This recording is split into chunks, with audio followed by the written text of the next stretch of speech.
Welcome to the show where we break down the mental health stigma, navigate sobriety with humor, and prove that it's okay to laugh while you heal.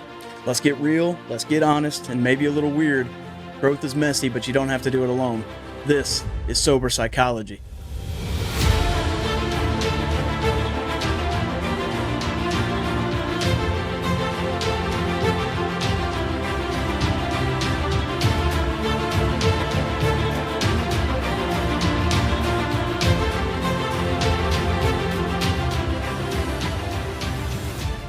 Welcome to episode 3. Thank you all for being here. If you've made it this far on the journey, I appreciate you. Today we're going to be talking about setting expectations. There are a lot of notes to get through. I did a deep dive into this. It's very relevant in my life on a day-to-day basis. So I don't want to miss anything, but also need to be conscious of the time. We're going to dig right into it. I'm going to give you an overview of what setting expectations, how we're going to talk about it today. Expectations are normal, but the attachment to them creates suffering. When expectations are not met, it can lead to disappointment, frustration. This is even where your resentment comes from, anger. The problem arises when we hold expectations that are not grounded in reality. There's a lot going on in my life right now with me struggling with setting expectations. There's a lot happening, not only with me personally, but also with relatives that I'm dealing with that they've set expectations and they're unrealistic or whatever the case may be. So we're going to dive into it. I'm going to kind of give you a sprinkling of both the viewpoint from an addict alcoholic and also for just this being a normal occurrence as well. This isn't just an addict alcoholic aspect. This is an everybody aspect. Anytime that you're going to do psychotherapy, counseling, anything like that, this is something that comes up quite often. So I hope that you can get whatever little piece of knowledge out of this that may help you out. Again, always down to talk about it. If you reach out to me, it helps me. That's part of the reason this podcast exists. It helps me be able to get it out there and talk to other people who are struggling with it. So let's dive right into it. First off, expectations are normal. The expectations we hold for ourselves can inspire us to follow our principles and motivate us to accomplish our goals. I'm going to read that again. The expectations we hold for ourselves can inspire us to follow our principles and motivate us to accomplish our goals. This is a pretty simple idea, but there's a lot to unpack with it. Expectations are not all bad. Expectations are very good in regards to how you hold yourself accountable, how you're growing, what you want to achieve. Things like that. When it's goal-oriented, when your expectations are surrounded around healthy goals, again, it goes back to what was quoted here. It can inspire us to follow our principles and motivate us to accomplish our goals. For instance, when I got out of rehab and I came back into quote-unquote normal life, being around my family, trying to go get a job, doing all of these things sober that I had never done sober before, my expectations were, one, to remain sober. Now, you can make the argument that that is an unrealistic expectation, considering that I have a disease of mind and body that is there forever. However, I know that that is an obtainable goal as long as I'm sticking to a program, as long as I am connected with my higher power. This is a constant and ongoing endeavor that I take on in daily life. So what this has allowed me to do is remaining sober. It's allowed me to focus more on me, on my goals. I knew that my goals were to start a family. My goals were to get back on my feet financially, financial security, to be healthier to the people that I love and the people around me. So these are normal expectations, and these are healthy because having just that one simple goal of remaining sober, letting that be an expectation, has allowed me to continue to push and push and push and grow through that.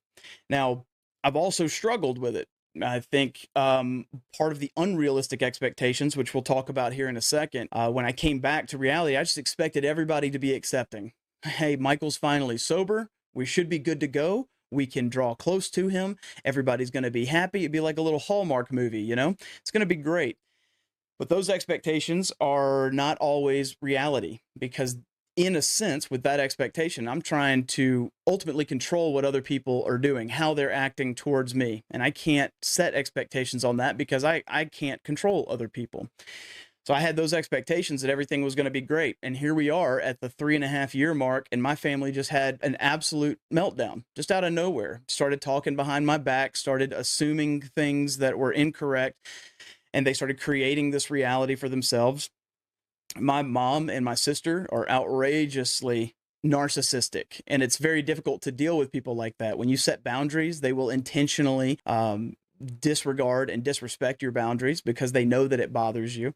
If you get distance from them, if you try and take care of yourself in the sense, by distancing yourself from them and loving them at a distance, that still bothers them. No matter what you do, everything that you do is always going to be wrong. There's nothing you can ever do that's going to be right in their eyes. Getting sober isn't enough.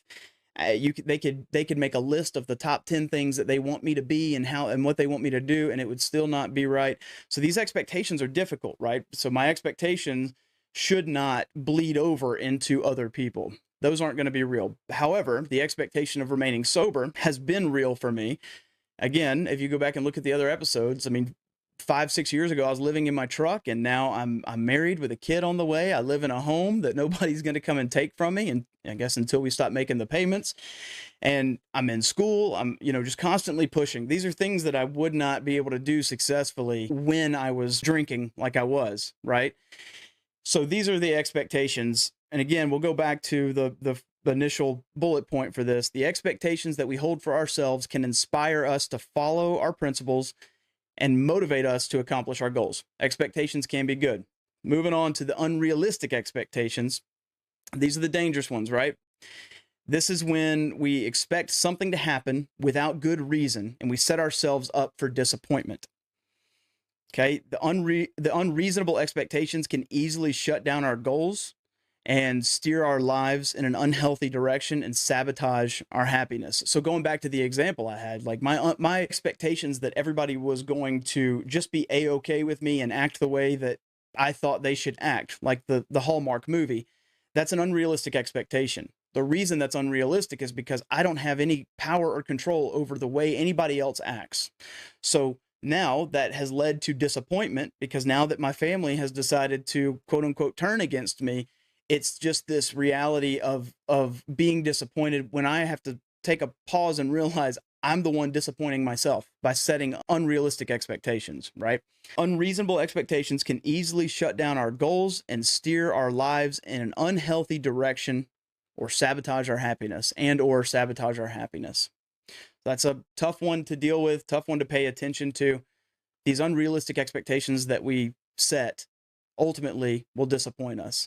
And going back to, the beginning of the show notes, talking about when expectations are not met, it can lead to disappointment, frustration, anger, resentment even. So these are things to pay attention to. The cycle that you stay in, if you're setting these expectations and they don't work out for you, you tend to get angry, you tend to get frustrated, you tend to have a lesser self-image of yourself.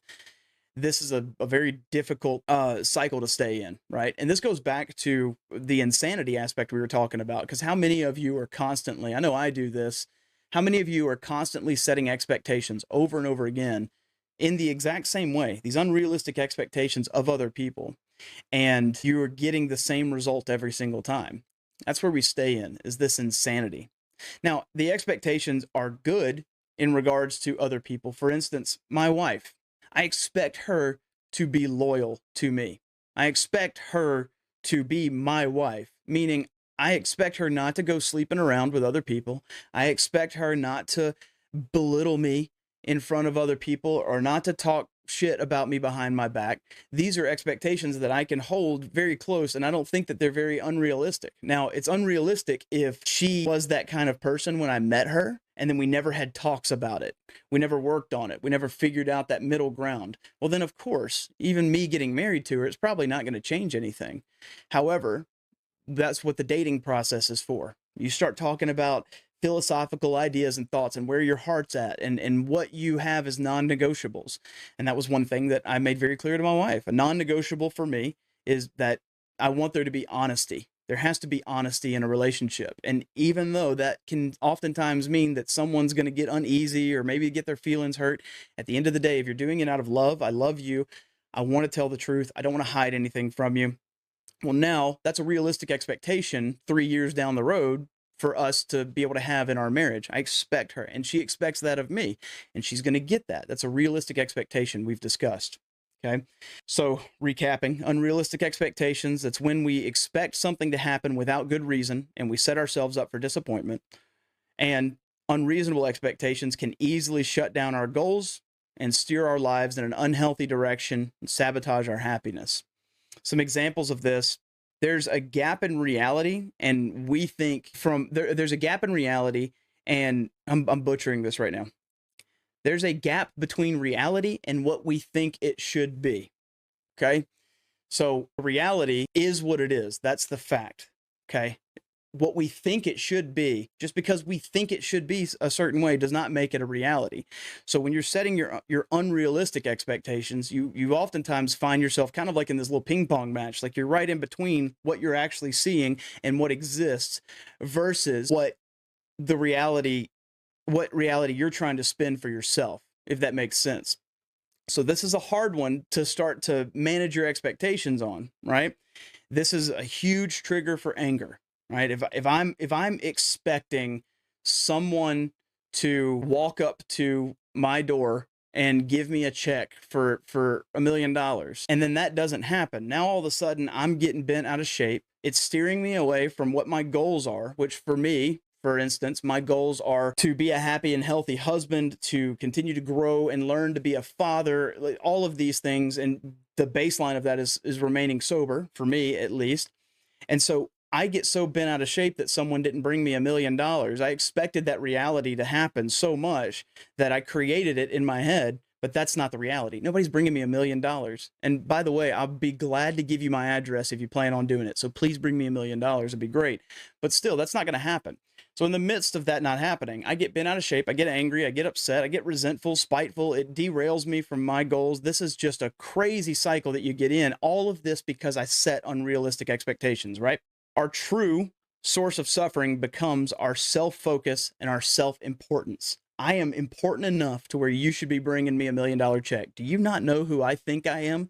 Do you not know how big of a deal I am? Why are you not bringing me free money, right? And this self-importance starts to grow. You can, if you actually go and analyze your disappointment because your expectations didn't come to fruition, if you pay attention to it, I can almost guarantee you that at least 9 out of 10 times, I would say 10 out of 10 times, it's because your self-importance was so great, much greater than it should have been, right? And so this disappointment comes from the fact it's an ego swing, right? We either think we're much better than or we're much worse than. And when you get to this happy point of realizing it's not that I'm not important, it's not that I'm not special or whatnot, it's just my view of myself tends to be much greater than what reality actually is. Nobody knows to bring me $1 million, right?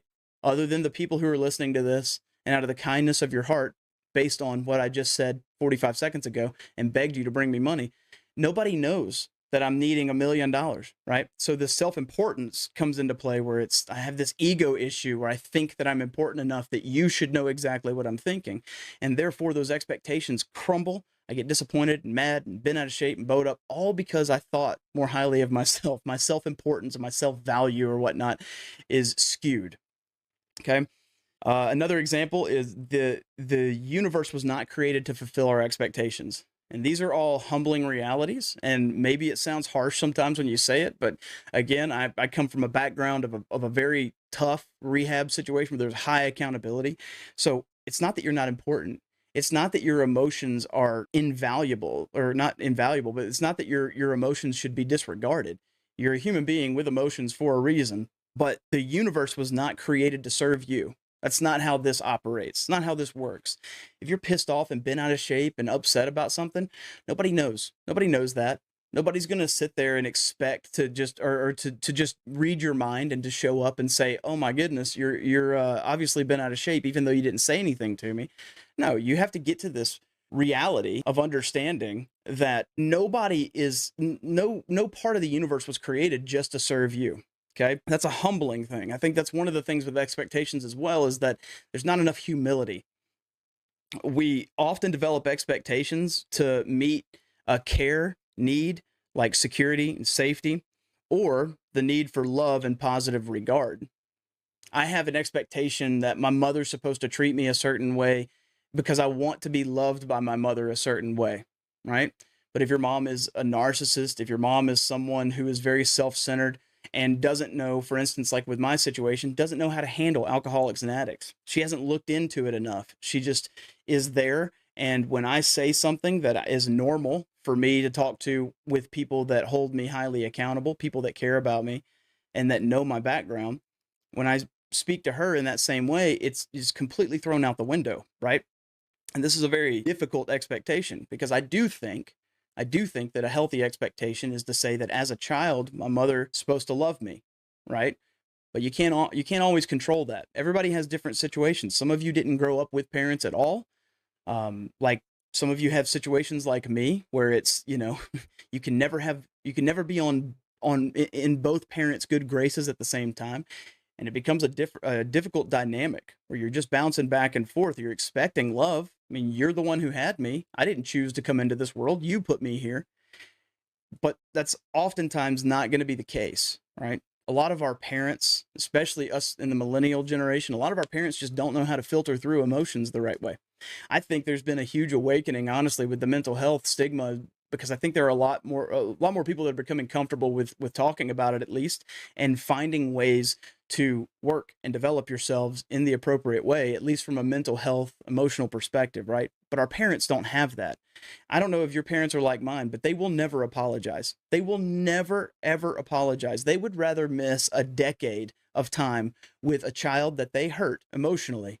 They'd rather miss a decade of that time never apologizing than to just apologize, acknowledge your mistakes, and move on and be better, right? And so this is a difficult aspect for all of us who are dealing with this exact same thing. Those expectations are normal, they're real, and I think that they're healthy.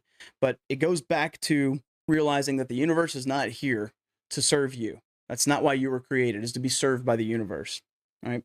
If we hold ourselves to high standards, aiming for perfection, we may require other people, especially those that are close to us, to meet those same expectations. I'm awful, awful, awful at this. I hold myself to such a high standard. I put so many harsh expectations on myself that I remove the grace aspect from it all.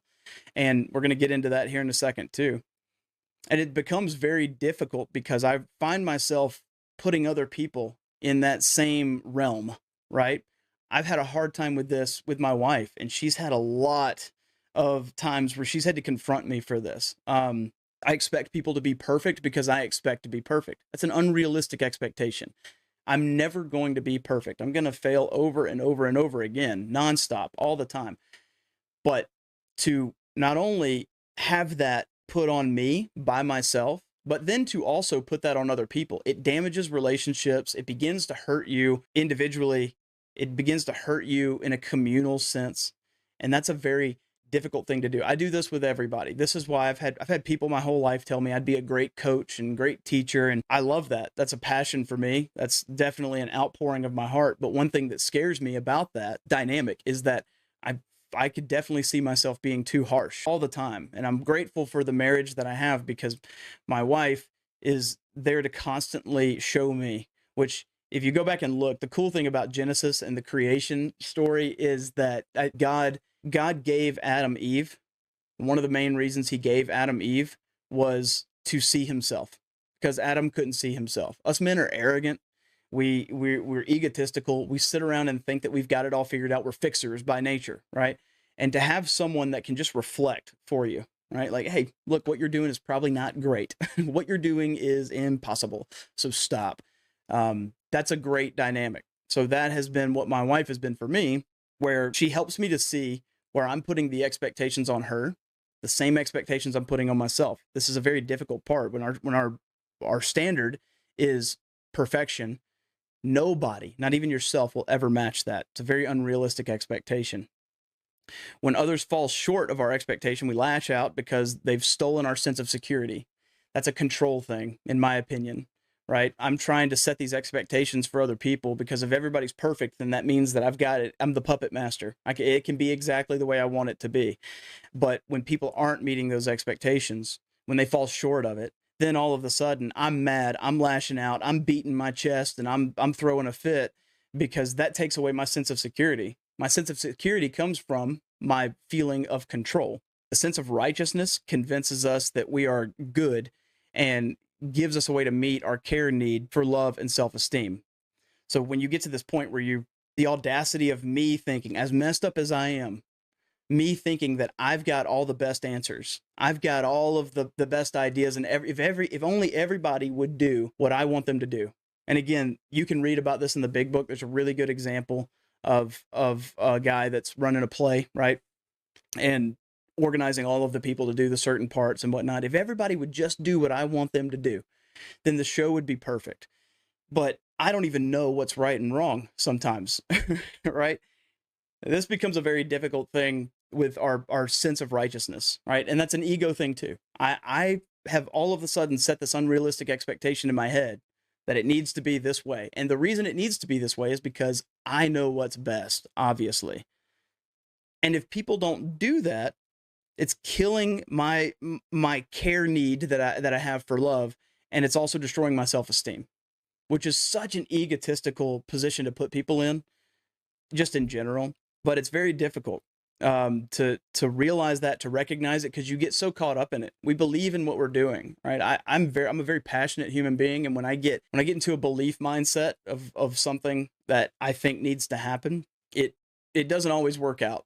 Right. And when I get into this, I just get so bullheaded that I can't break from it. It has to be this way. And that's an obsessive thing, which, again, if you go back to the last episode, we talked about addiction, and we talked about the fact that that's a very addict alcoholic mindset. Like, it has to be this way. It has to go exactly the way I think, because I'm very compulsive in that. Right. And I can't break from it. Now, going over that, there are oftentimes that some people possess the qualities and the skills to be able to analyze things better. Like, to give you an example, for me, like, my wife and I are two completely different human beings, right? I analyze things very quickly and I think very fast. And it's not that I'm thinking the right way all the time. It's just that I have a million thoughts going and I can start grabbing them and piecing them together. My wife is a processor. She needs to hear what you're saying, and she needs to take it piece by piece and just analyze each little section. I'm more compulsive in the sense that I analyze it fast and then I keep moving through it. That wears her out, and she can't have conversations with me when I'm like that, because if I need to understand, I got to slow down. Now, for her, she understands that she sometimes just needs to have her thoughts together when we're having this conversation, and just let's go. Let's hit it. Hit me with the bullet points, because that's what I'm looking for. So all that to say that she understands that when I'm in a healthy mindset, I'm the one to go to when we need to make a quick decision, because it's just going to be, I've already thought it through. I've already worked it out. I've already looked at all of the negatives of it. I've seen the bad outcomes in my mind. So this one has the highest probability of working out. However, if we need something that needs a little bit more quality to it, a little bit more care and detail, I go to my wife, right? So this whole sense of righteousness doesn't have to be a negative thing. It can come down to the reality that you're just better at thinking a certain way than someone else is. And that's perfectly fine. That's what makes us unique. It doesn't make me a failure because I don't pay as much attention to the quality and care aspect of it as my wife does. It doesn't make her a failure because she doesn't process as quickly as I do with certain things. It just means that we've got to utilize our gifts, our strengths, and assets to be able to work together in that regard. In our attempt to control the external, we lose control of the internal. So that's been the underlying theme of all of these unrealistic expectations. In our attempt to control the external, we lose control of the internal. Some examples of this, and maybe this hits with you. I put these down because every single one of these are things that I struggle with, right? When it comes to setting expectations. Everyone must like me, which I've done a much better job. And since getting sober, I've gotten to this point where it's like, not that I don't care about people, and not that I don't care whether they like me or not. It's just I have accepted the fact that not everyone's going to, and that's okay. I'm not for everybody, right? I can't have negative thoughts, painful feelings, or unpleasant experiences. I think this one is something that not only men struggle with, but I think it's a lot of people that struggle with this. We make ourselves feel guilty for being in pain. We make ourselves feel bad for having unpleasant thoughts. We make ourselves have just such a negative view of ourselves if we have unpleasant experiences. And that's not the case. I think a lot of that comes from us growing up, again, with parents that instead of listening to us talk about our issues, they would rather just disregard it and blame it on somebody else, or blame it on, they'll turn it around and gaslight, right? And so this is a very difficult one to break out of, because this is learned behavior. This is a pattern of learned behavior. I've said this at the very beginning, the intro episode. I can't speak for women. This is technically, I have it labeled as a men's health podcast. It's for everybody, but I can only speak for men. And I know that I know of a lot of men. I know that myself personally, we struggle a lot with our negative thoughts because we don't feel like we have the right to say anything about it. We don't feel like we are going to be accepted if we tell you our negative thoughts, right? And it's a trap. It's very difficult. And I'm of the opinion that I believe that is like the devil's playground. Internalize, let it all chew up inside of you. Like that's what breeds that negativity. That's what breeds that anger and that hate and that resentment. That's why so many men struggle with suicide versus women. That's why so many men struggle with the mental health aspect, because we're just expected to shut up and keep moving on, right? We're about to get more into that, by the way. Another example, I need to know what's going to happen. This is a bad one for me, and I mean bad one for me. The issue is that if I'm constantly focusing on what needs to happen, that's me future tripping, right? I'm looking off into the future. I did this all the time before I got into rehab. I still struggle with it now. I need to know what's going on because I need to prepare. So what do I do with that? I try and gather all the information that I can for what may happen in the future. It may not happen, but it may happen in the future. Then I begin to fortify. I begin to build up. I begin to prepare myself for what I think might happen in the future. And what happens if it doesn't happen? I wasted every bit of the moment that I was in to prepare for something that might have happened, might not have happened. All right. This is definitely a control issue, which goes back to what we were talking about earlier with meeting those care needs, right? Like I need that sense of security. That's part of control, right? Oftentimes when you're talking about security for yourself, if you analyze it deeper, it tends to be a form of control over everything, right?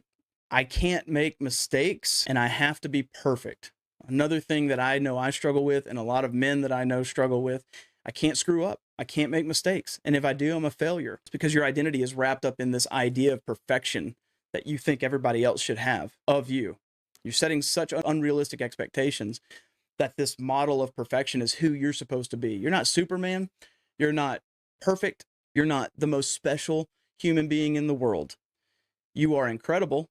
You're a wonderful person. I believe that everybody was created in God's image. Therefore, there are no bad people. There are bad choices. But I'm letting you know right now that people, this is from experience too, by the way, people will admire you more. People will connect with you more. People will think more highly of you when you are someone who accepts, recognizes, and tries to be better when you fail and your failures. When you're someone who's willing to recognize your mistakes, you're humble enough, you have enough humility to say, I really screwed that up. For all you parents out there, this is a big one too. For you husbands out there, this is a big one. How unloved does your wife feel when you snap at her or yell or do something wrong and you never recognize it? Think about how unloved you feel every time you brought something to one of your parents, telling them they were hurting you, they did something wrong, and they just immediately disregarded it. How unloved do you feel in that situation? That same thing applies to you being a father. When your kids are looking at you, what lessons are you teaching them? So you don't have to be perfect. You're going to mess up. There's the little cliche saying, which I'm sure is written in cursive on someone's wall, but the light can only shine through when there are cracks, right? If you're a steel wall and everything's perfect and polished and there's nothing wrong, you act perfect all the time, how does that connect with anybody? None of us are perfect. I've connected with more people in a genuine way, and not just even in a helpful way, just a genuine friendship building type way, by letting them know my mistakes from the past. It's hard to get to that point because that means that you have to face your demons. For me, being someone who's of a 12-step program, that's number 4. That's step 4, where we do an inventory of the things that we've done in the past. But it helped me get to a point where, and I'm not perfect at it, I still fail all the time, but I'm much quicker to catch where I'm wrong. And when I make a mistake, I'll apologize for it. Sometimes I don't see it, and sometimes it takes people calling me out for it. Again, this is a lot that happens with my wife. I'll make a mistake and I won't see it. And it takes her actually telling me, like, this is exactly what you did. And then I'll look at it and think, I 100% screwed that up. So in that moment, I could gaslight her. I could do what my mom does with me. I could do what my dad does with me, where I just completely disregard what she's saying. And then I could blame it on her. Denial, blame, all of these things that make me the victim all the time, right? Or I could sit there and look at her and say, I messed up and I'm so sorry. I didn't mean to hurt you. Okay. If that's something that I'm doing every single day, there may be a problem, right? Like I need to make adjustments. But when she brings it up to me, if I look at her out of love because I care for her and I say, I'm sorry that I did that, that was wrong of me, I should have been better, I should have worked on being better, then in that moment, there's so much more respect out of love coming from that, right? It's the same thing goes with all of you. Like getting to a point where you're willing to apologize. You don't have to be perfect. You're not going to be. You never will be. So just accept it and stop setting those unrealistic expectations for yourself. I think men struggle with this too because we feel like opening up to talk about what we're struggling with, especially our feelings, it often turns into an argument. And that is definitely a societal problem with men. Again, I told y'all this is happening currently with my family. They've demonized me. They've brought up all of my past. It took 3.5 years and now everybody's dumping this on me. So nothing that I ever say is going to be accepted by them. I can't tell them you're hurting me by doing this. This is cruel. This is wrong. My wife can see it and she saw how they've treated me. But most men get into a situation where we're supposed to be tough and we're supposed to be providers and we're supposed to be this and that. So when we talk about our weaknesses, when we talk about where we're struggling, it oftentimes turns into an argument because no one's reaching us in that care need of love and security, right? I tell my wife this all the time. I need 2 things from you. I need to feel safe and I need to feel wanted. If you can give me safety and desire, we're good. And that's a struggle. Like that's a constant for her. That's something to constantly work on. I need to do the same thing for her. That's a standard aspect for all humans, not just addicts, alcoholics, right? You don't have to be perfect. You can admit where you're wrong. You can find someone who will love you at that point, right? You don't have to be perfect. There's one person that's ever been perfect on this earth. And there's a pretty incredible book about him.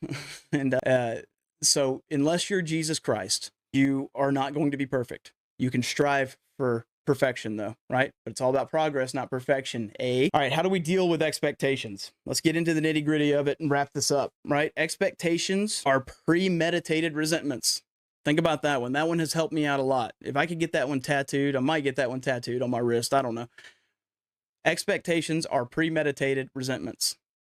You would do much better not having expectations. Honestly, I know that's tough. And again, going back to it, there are healthy expectations, but oftentimes when we're setting expectations, we're setting ourselves up to be disappointed instead of just living in this moment right now, accepting what we have, knowing how to keep moving forward. We'll set the expectations. And in a sense, those are premeditated resentments. And if you are a 12-stepper like me, you know that resentment is your number one offender. If I get into a spot again where I'm resenting people left and right, it's not going to be far off from me being at the bottom of a bottle. Promise you that. Here are some ways to deal with the expectations. Number 1, examine your expectations. Are my expectations rational? Are they selfish? Are they irrational?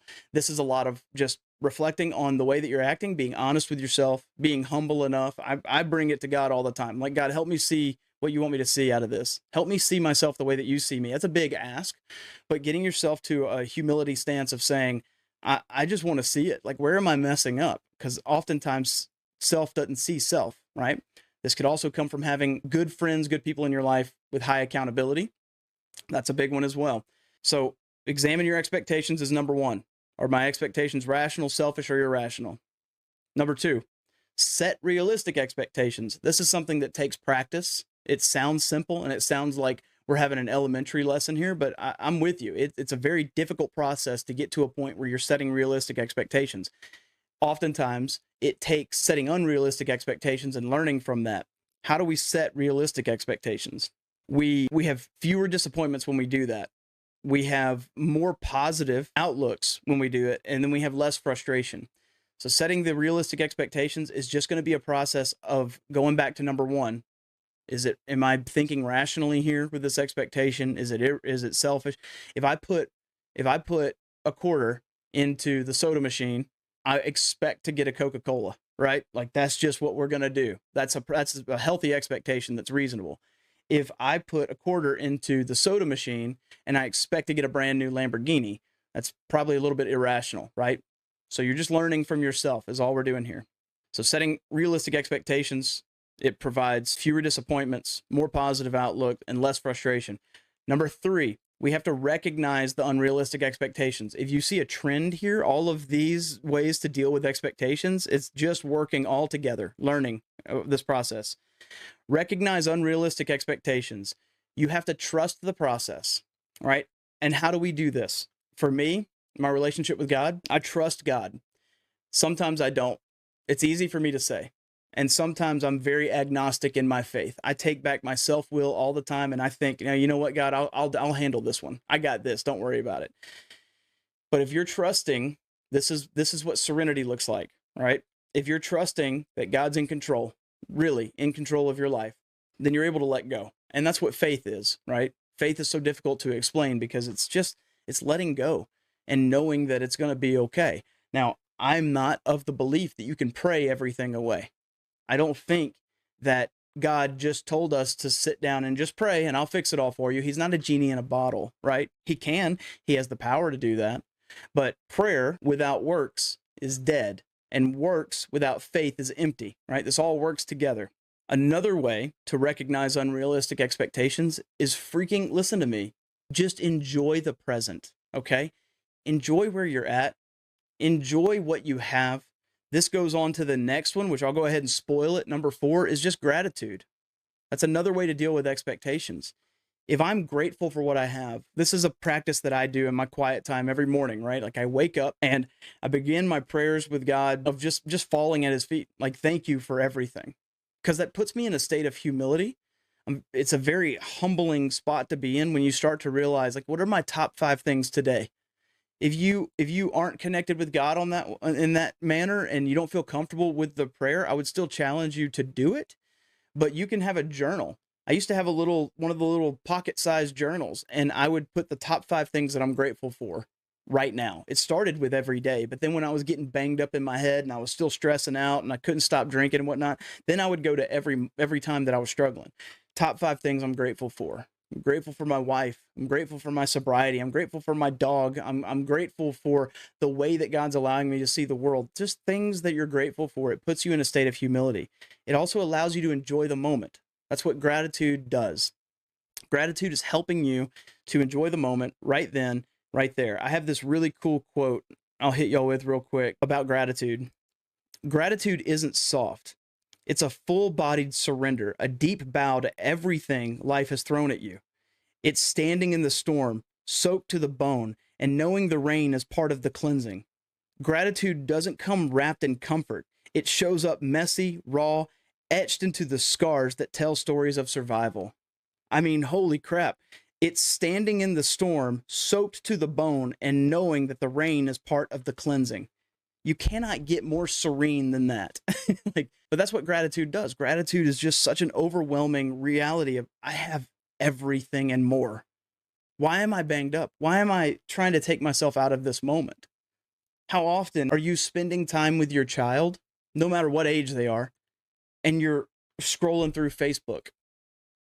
How often are you having those moments with God where you're able to commune with the Most High and you're thinking about what you have for work that day, right? Like these are the moments that you stay in, and you do that by being grateful. I have the gratitude of saying I everything. I don't even have the power to force my heart to pump. So therefore my lungs can expand. Every single thing about me, about this moment, about this existence. And I'm not trying to sound like some little yogi sitting here tapping cymbals and smelling incense and telling you that, the universe is moving in special ways. That's not what I'm doing. I'm telling you just straight up raw gratitude. everything that I have right now. I'm not forcing the blood to pump through my veins to keep me alive. I'm living right now, and I don't know how. And I don't know why sometimes, but you know what? I'm grateful for it. Thank you for that opportunity. Let me go make the most of it, right? So going back, how do we deal with the expectations? Examine your expectations, set realistic expectations, recognize unrealistic expectations, and gratitude. That's all I have for you guys. That's for setting expectations. I know there's a lot more to unpack with that. We could go on for 5 hours talking about it. But again, I'm always here to talk to you guys.